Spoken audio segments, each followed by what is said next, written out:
Elliot Grayson, a retired factory worker, had one treasure left in life: his modest pension, carefully saved for a quiet, secure old age. But loneliness crept in after the death of his beloved wife, Margaret, leaving him adrift. One day, drawn by the cheering crowd at a nearby racetrack, Elliot placed a small bet, then another and another. Weeks turned into months, and his pension vanished like smoke in the wind. What followed was a devastating journey of regret, redemption, and the fragile hope for a second chance. Elliot Grayson sat alone in his quiet kitchen, the ticking clock on the wall echoing through the stillness. His pension checks came on time, his bills were paid, and yet life felt unbearably hollow. 2 years had passed since his wife, Margaret, had died, but her presence still lingered in the house. Her knitting needles lay abandoned on the armchair, a half-finished scarf dangling from them. Her favorite vase, now filled with artificial flowers, stood on the windowsill. Elliot hadn't moved a thing. He couldn't bear to disturb the fragments of their shared life. Each day blurred into the next, his routine dictated by the monotony of retirement. Mornings were spent sitting by the window, afternoons wandering aimlessly through the park. He watched ducks gliding on the pond, envying their simple lives. He read books to pass the time, but the words failed to hold his attention. Even his favorite mystery novels couldn't compete with the restless ache of loneliness. The laughter of couples and families in the park was a cruel reminder of all he had lost. One crisp autumn morning, Elliot decided to change his usual route, hoping for something, anything, to break the monotony. He soon found himself near the racetrack, drawn by the faint sound of cheering. Curiosity compelled him to step closer. From outside the gates, he glimpsed a lively crowd, their energy electric. For the first time in years, Elliot felt a flicker of interest. The racetrack buzzed with life, the announcer's voice booming over the speakers, children darting between adults, vendors shouting their wares. Elliot hesitated at the gate, feeling out of place, but a kind stranger broke the tension. "First time here?" the man asked, his smile warm. Elliot nodded awkwardly. "Try a small bet," the man said. "It's fun, even if you don't know much about it." Elliot wasn't sure what compelled him to follow the man's advice, but minutes later he stood at the betting counter. Scanning the list of horse names, one leapt off the page: Margaret's Pride. His heart skipped a beat. Without fully understanding why, he placed a single dollar on the horse. When the race began, Elliot felt his heart race with the pounding hooves. For 2 exhilarating minutes he was alive in a way he hadn't been in years. Margaret's Pride won, and though the payout was modest, the thrill lingered long after the crowd dispersed. Walking home, he felt a spark of hope. That night, he couldn't stop thinking about the racetrack. The following week, he returned, placing another small bet, then another. Each time he convinced himself it was harmless fun, a way to feel connected to something again. He didn't know it yet, but this simple distraction was the beginning of a dangerous new chapter in his life. Elliot closed his eyes that evening, unaware of the storm quietly brewing. The racetrack had given him a reprieve from the silence, but it also planted a seed that would soon grow out of control. The following weeks saw Elliot returning to the racetrack more often. At first, he told himself it was just for the atmosphere, a way to escape the oppressive quiet of his home. But soon, placing bets became a ritual. He started small, wagering a few dollars, savoring the fleeting rush of each win. Even the losses didn't sting too much. It was all in good fun. Or so he thought. The racetrack staff began to recognize him. The clerk at the betting counter, a young woman with a friendly smile, greeted him warmly. "Back again, Mr. Grayson," she'd tease, and Elliot would chuckle, embarrassed but oddly pleased. It had been years since anyone knew his name outside of polite obligation. Elliot's method for choosing horses was whimsical. He gravitated toward names that spoke to him, like Memory Lane or Second Chances. But Margaret's Pride remained his favorite. Betting on that horse felt like honoring her, a tiny connection to the life he had lost. The moments spent watching races were the first time in years he felt alive, his grief momentarily silenced by the pounding of hooves and the cheers of the crowd. One Saturday, Elliot placed his first bold wager, $10 on a horse named Against the Odds. The underdog surged ahead in the final moments, crossing the finish line to stunned applause. Elliot's modest bet turned into hundreds of dollars. The exhilaration of the win was intoxicating, washing away the loneliness that had clung to him for so long. Emboldened, he began studying race statistics, poring over newspapers and online forums. The thrill became an anchor in his otherwise listless life. But the wins were not consistent. One particularly bad afternoon saw him lose half his monthly pension. The sting of that loss followed him home, a gnawing reminder of his growing risks. "I'll win it back," he muttered to himself. "It's just a streak of bad luck." Elliot's frequent visits didn't go unnoticed. His elderly neighbor, Mrs. Carter, commented on his absences. "You're out and about a lot lately," she said, handing him a plate of cookies. "It's good to see you keeping busy." He smiled politely, brushing off her curiosity. "Just passing the time," he replied, avoiding her knowing gaze. Though Elliot insisted his gambling was harmless, cracks were beginning to show. He thought about the racetrack constantly, replaying races in his mind, strategizing his next bets. The quiet, steady life he had once envisioned with Margaret seemed further and further away. Yet he clung to the belief that his newfound hobby was a lifeline, a way to reclaim a sense of purpose. But late at night, doubts crept in. As he lay awake, staring at the ceiling, he wondered, would Margaret have approved? The question unsettled him. "It's just a little fun," he whispered into the darkness, trying to convince himself. Yet even as he said it, a voice deep inside him whispered back, "Is it really?" Elliot's visits to the racetrack grew more frequent, his mornings now dedicated to scouring newspapers and forums for betting tips. The thrill of the races had evolved into something more consuming, a driving force that structured his days. But as his involvement deepened, so did his stakes. Initially, Elliot only gambled with a portion of his pension, just enough to keep things exciting. "It's harmless fun," he'd assure himself, brushing off the unease that followed each loss. But the losses began to pile up, and his resolve to stay within limits wavered. He started dipping into savings meant for emergencies, promising to replenish them after his next big win. It was a promise he never kept. At the racetrack, Elliot blended in with the regulars. There was Jim, who boasted of a foolproof betting system that rarely paid off, and Marie, whose boisterous laughter made her a magnet for attention. Elliot valued their company but revealed little about himself. In their world, he was just another gambler chasing a dream. One afternoon, a high-stakes race caught Elliot's eye. The prize pool was larger than usual, and the anticipation in the air was palpable. After hours of deliberation, he placed a significant bet on a horse named Relentless Spirit. The thrill of the wager was intoxicating, his pulse racing as he joined the crowd at the track's edge. The race began, a whirlwind of pounding hooves and roaring spectators. Elliot's horse led at first but faltered near the finish, coming up short. The collective groan of the crowd mirrored the sinking feeling in Elliot's chest. He had lost more money than he could afford, and the weight of that realization pressed heavily on him. Walking home that evening, Elliot replayed the race in his mind, searching for what had gone wrong. The park, usually a source of peace, felt emptier than ever. Children's laughter and the rustling leaves seemed to mock his despair. He tried to shake the feeling, convincing himself it was just a setback, but the unease lingered.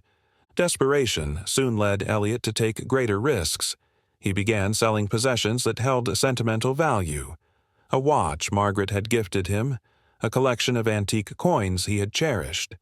Each sale felt like a betrayal of the life he and Margaret had built, but the need to recoup his losses overrode his guilt. Despite the mounting losses, Elliot clung to the hope of a comeback. "One big win," he told himself, "and everything will be okay." But deep down he knew he was chasing an illusion. The racetrack, once a source of solace, had become a torment he couldn't escape. One evening, sitting alone at his kitchen table, the weight of his decisions hit him. The pension he had worked decades to save was nearly gone, and he had little to show for it.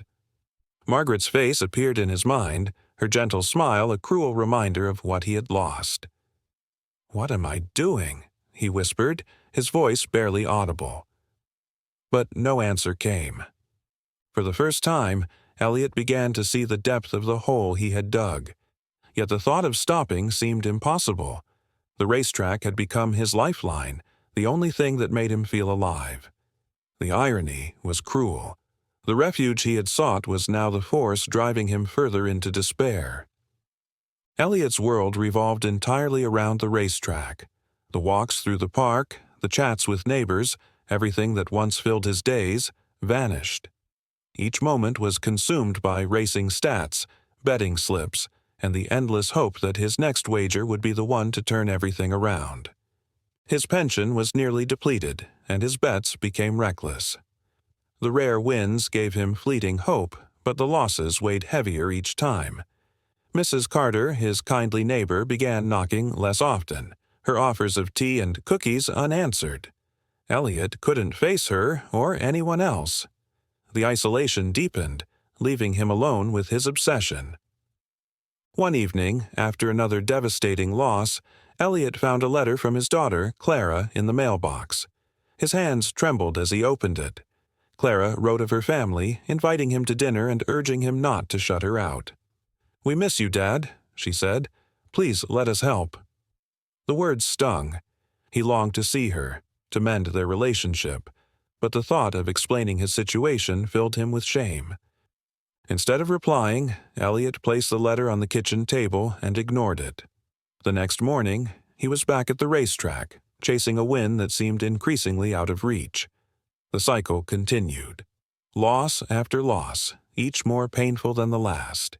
His once tidy home became cluttered with betting slips and overdue bills, the physical chaos reflecting the turmoil in his mind. Desperation drove him to a pawn shop one afternoon. In his hand was a gold locket Margaret had given him on their 15th wedding anniversary. Inside was a tiny photo of them on a bright summer day. His heart ached as he handed it to the clerk, exchanging one of his most cherished possessions for a few $100s.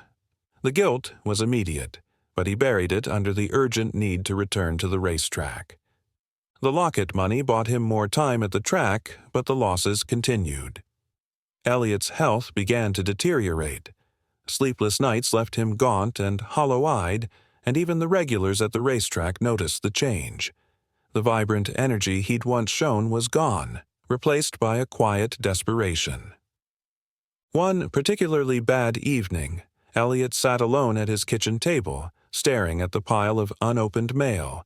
His pension was nearly gone, his savings depleted.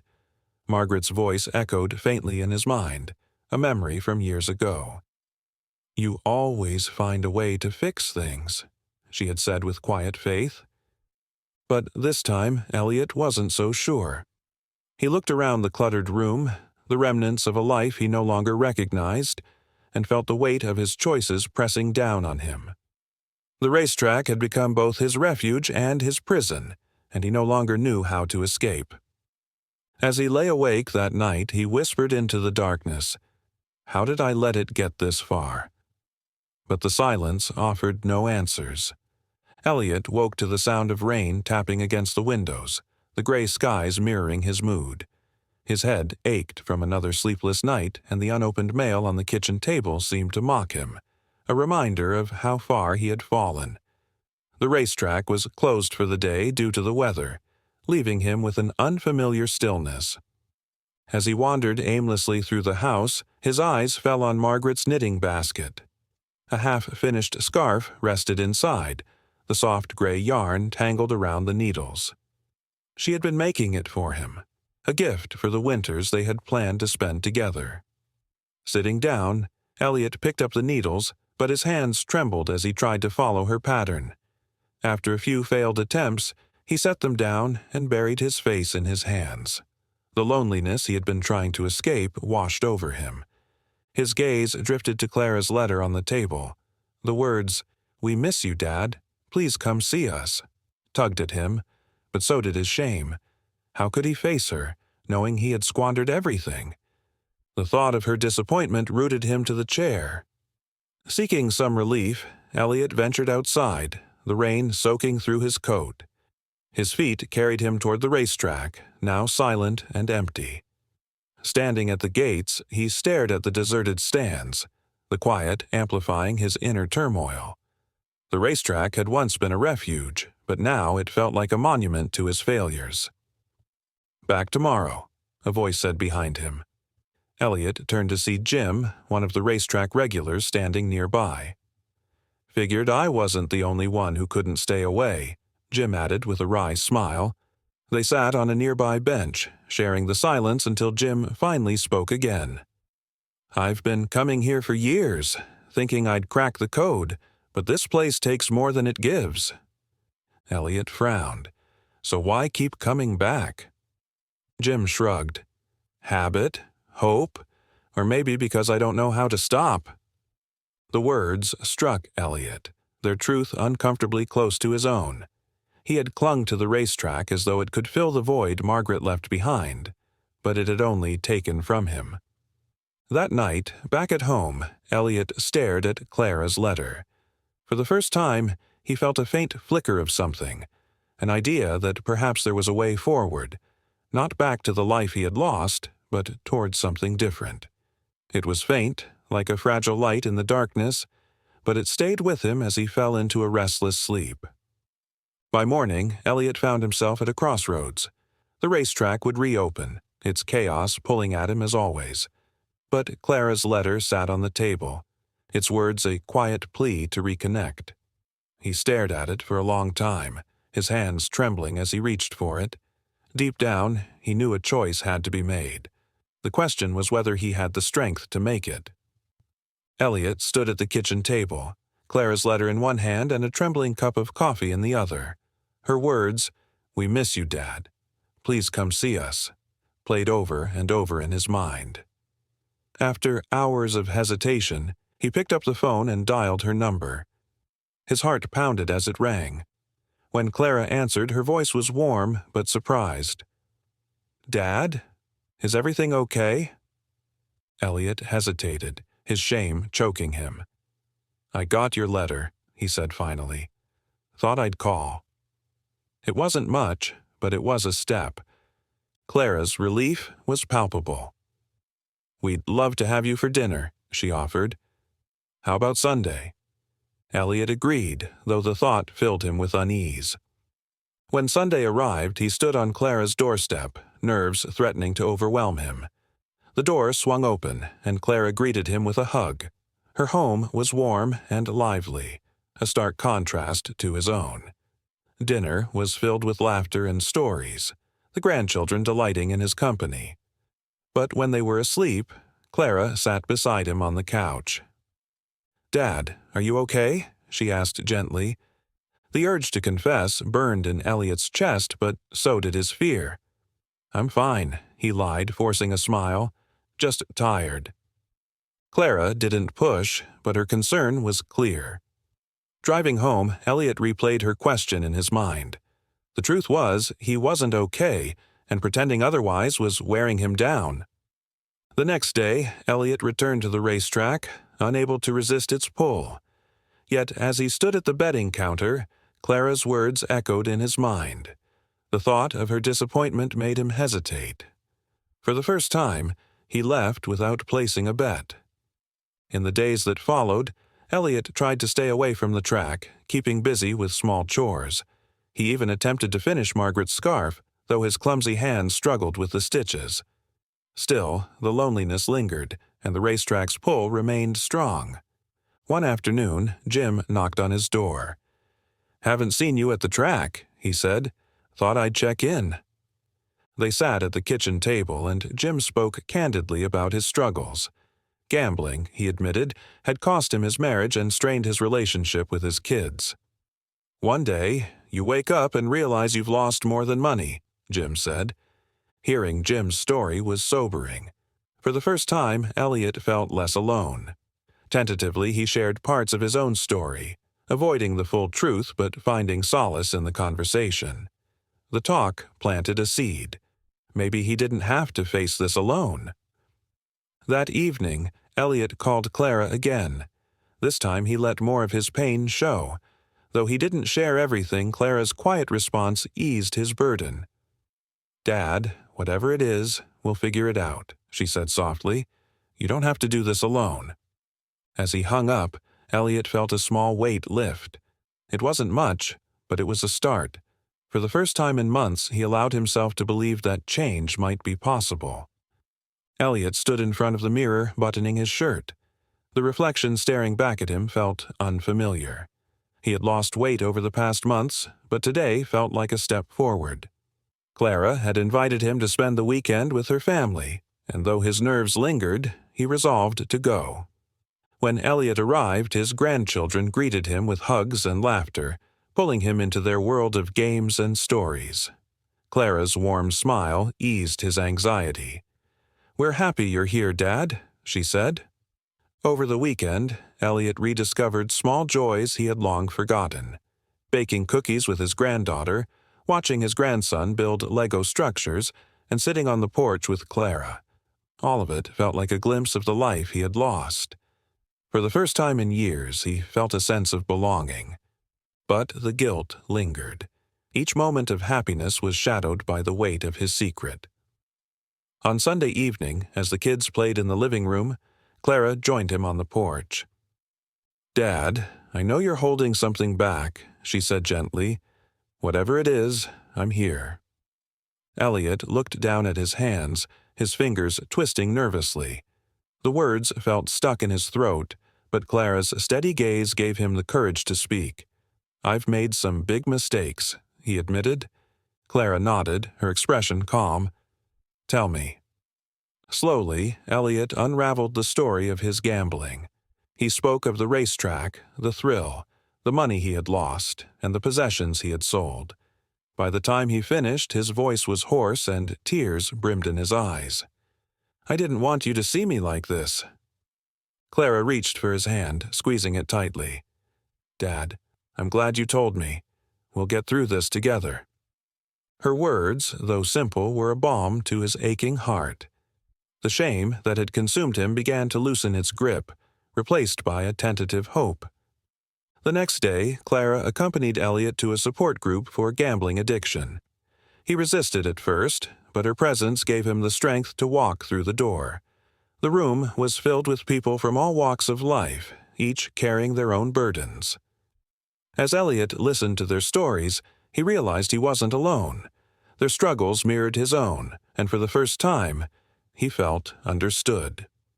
When it was his turn to speak, Elliot hesitated, the weight of his shame threatening to silence him. But Clara's hand on his shoulder grounded him. Taking a deep breath, he began to share his story, his voice trembling but steady. As he spoke, the walls he had built around himself began to crumble. Leaving the meeting, Elliot felt lighter than he had in years. It was just the beginning, but it was a step. With Clara by his side, he started to believe that healing was possible. The road ahead would be long and difficult, but for the first time, he wasn't walking it alone.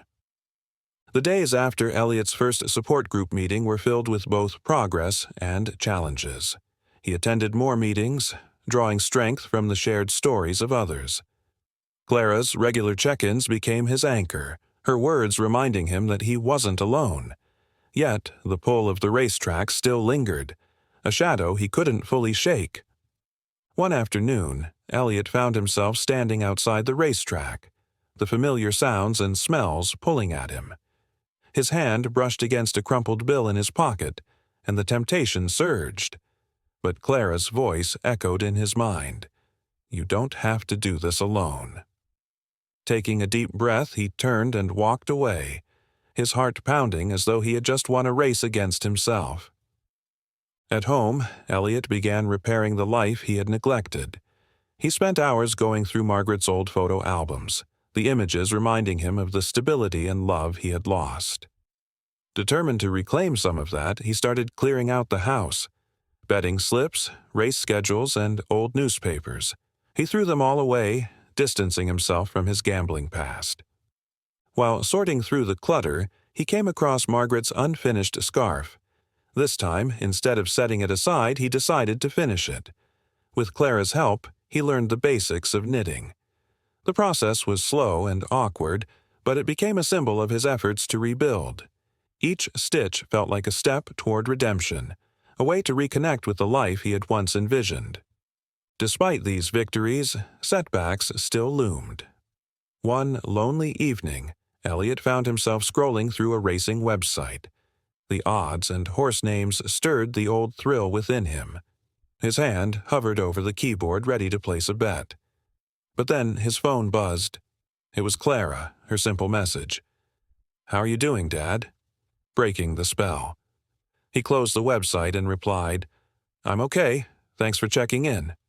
It was a small victory, but it felt monumental. At his next support group meeting, Elliot shared his struggles and triumphs. "I'm not where I want to be yet," he admitted, his voice trembling but firm. "But I'm not where I was, and for that, I'm grateful." The group's applause and words of encouragement reinforced his determination to keep moving forward. As the weeks passed, Elliot's bond with Clara deepened. She and her children visited often, bringing life back into his home. Together, they planted a small garden in his backyard, a dream Margaret had always had but never realized. Watching the first green shoots sprout from the soil felt like a symbol of growth and renewal. Though the scars of his gambling remained, Elliot began to see that his life wasn't beyond repair. He even began looking forward to his weekly support meetings, where each story shared reminded him of the strength it took to face life's challenges. Every step forward, no matter how small, brought him closer to the man he wanted to be. The journey was still long, but he was learning to face it with hope and resilience, one day at a time. Elliot's life had begun to stabilize, but the journey was far from over. Each day brought new challenges, and the specter of his gambling addiction still loomed. Though he had avoided the racetrack for weeks, the temptation lingered, whispering to him during quiet moments. It was a battle he fought daily. Clara's support remained his anchor. She visited often, bringing her children to brighten his home. Together, they worked on the backyard garden, watching the small plants grow. The garden became a metaphor for Elliot's recovery, delicate yet full of potential, requiring patience and care to thrive. One afternoon, Clara arrived with an idea. "Dad, the community center is looking for volunteers to help with their youth program," she said. "I think you'd enjoy it." Elliot hesitated, the thought of entering a new environment filling him with unease. But Clara's gentle encouragement swayed him. "You have so much to offer, Dad. Those kids would love you." On his first day at the community center, Elliot felt out of place, the children's laughter and energy overwhelming. But as the hours passed, he began to relax, sharing stories and helping with small tasks. Their enthusiasm was contagious, drawing him further out of his isolation. Volunteering became a part of his weekly routine, giving him a renewed sense of purpose. The children, unaware of his past struggles, saw him as a kind and steady presence. Their trust gave him confidence he hadn't felt in years. Yet the weight of his past mistakes lingered. The debts from his gambling loomed, a constant reminder of how far he had fallen. One evening, Clara sat with him at the kitchen table, helping him organize his finances. "We'll figure this out," she assured him. "It'll take time, but we'll get through it." Her belief in him spurred him into action. Elliot began taking small handyman jobs around the neighborhood, earning what he could to chip away at his debts. Though the work was tiring, each dollar earned felt like a step toward redemption. At a support group meeting, Elliot shared his progress. "I'm learning to take it one day at a time," he said. "The road is long, but I'm starting to believe I can walk it." The group's applause and words of encouragement buoyed his spirits, reminding him of the power of shared strength. One evening, Elliot came across Margaret's old journal. Her neat handwriting filled the pages with reflections and dreams. One entry caught his attention. "No matter how hard life gets, I believe in Elliot. He always finds a way." The words brought tears to his eyes, a reminder of her unwavering faith. That night, Elliot made a promise to himself. He would honor Margaret's memory not by dwelling on his mistakes, but by continuing to move forward. He would rebuild his life, piece by piece, and become the man she had always believed he could be. The backyard garden began to bloom, a vibrant testament to the power of care and persistence. Each flower felt like a victory, a reminder that growth was possible even after the harshest winters. Though the road ahead remained uncertain, Elliot knew he wasn't walking it alone. With Clara, his grandchildren, and his support group, he felt ready to face whatever came next. The morning sunlight streamed through Elliot's kitchen window, bathing the room in a warm glow. He sipped his coffee, gazing out at the garden he and Clara had nurtured. Flowers bloomed in every corner, a testament to resilience and the beauty of starting anew. Elliot's journey to this moment had been anything but easy. The racetrack, once an obsession, was now a distant memory. Though the temptation occasionally surfaced, he had learned to quiet it using the tools from his support group. The friendships he had built there became a lifeline, offering encouragement and understanding. That morning, Clara arrived with her children, their laughter filling the house. She carried a box of donuts and a folder. "We have a surprise for you," she said, smiling. Inside the folder was a certificate of recognition from the community center, acknowledging his contributions as a volunteer. "They appreciate everything you've done for the kids, Dad," Clara explained. "You've made such a difference." Elliot's eyes welled with tears. "I never expected this," he said, his voice trembling. "It's been enough just to be there." His grandchildren cheered, proud of their grandfather. The moment was surreal, a stark contrast to the despair he had felt not so long ago. Later, at a support group meeting, Elliot reflected on his journey. "This group saved me," he said. "No matter how far you fall, there's always a way back. It's not easy, but it's possible." The applause that followed was warm and genuine, a celebration of shared progress. Leaving the meeting, Elliot felt a renewed sense of purpose. That evening, Elliot sat in his living room with Margaret's journal. Opening it to a blank page, he began to write. The words came slowly, but soon they flowed with ease. He wrote about his struggles, his mistakes, and the lessons he had learned. It was a letter to Margaret, a way to honor her memory and the life they had shared. As he finished, he looked out at the garden, now bathed in the soft light of dusk.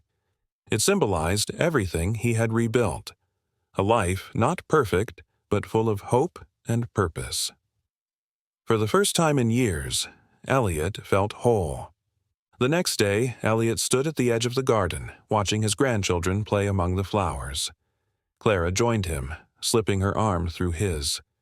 "You've come so far, Dad," she said softly. "We're all so proud of you." Elliot smiled, his heart full. "I couldn't have done it without you," he replied, "or without Margaret. I think she'd be happy to see how far we've come." As the sun set, casting a golden glow over the garden, Elliot felt a quiet sense of contentment. The road to redemption had been long and arduous, but it had led him to a place of peace. Though challenges would come, he knew he had the strength to face them. With his family, his newfound community, and the enduring love of those who had believed in him. The garden bloomed brightly, a living testament to the power of second chances.